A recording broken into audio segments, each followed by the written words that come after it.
In 1 Chronicles chapter 23, King David reaches the closing years of his reign and turns his attention to organizing the worship of the Lord for future generations. Knowing that his son Solomon will soon become king and build the temple in Jerusalem, David carefully appoints the Levites to serve in God's house. The chapter begins with David, now old and advanced in years, officially making Solomon king over Israel. With the transition of leadership underway, David gathers the leaders of Israel, along with the priests and Levites, to prepare them for the work ahead. A census is taken of the Levites who are 30 years old and above. The total number is 38,000 men. David then divides them according to their responsibilities. 24,000 Levites are appointed to oversee the work of the future temple. Their role will be to assist the priests in maintaining worship, caring for the temple, and serving the people.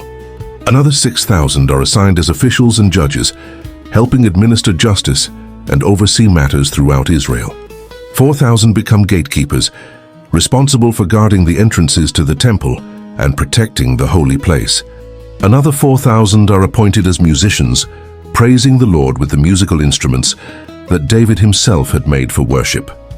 David then organizes the Levites according to the descendants of Levi's 3 sons, Gershon, Kohath, and Merari.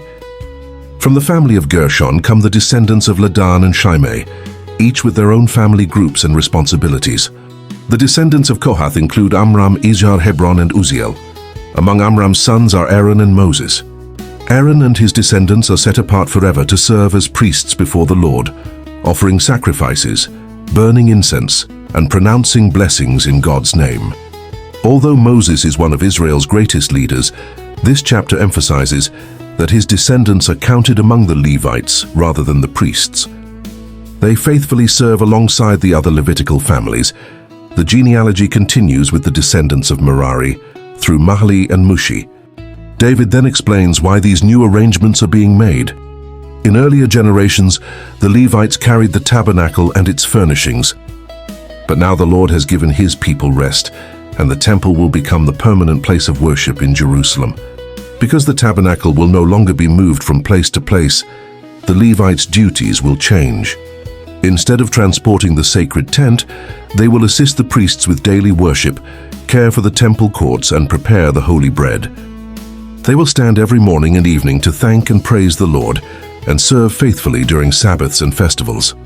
Every responsibility is carefully assigned so that worship may be carried out with order, reverence, and faithfulness.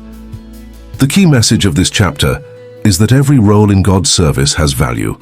Each Levite had an important responsibility. David understood that lasting worship required faithful preparation and people willing to serve wherever God placed them. Next comes 1 Chronicles chapter 24, where David organizes the priests into divisions so that the ministry can continue with order.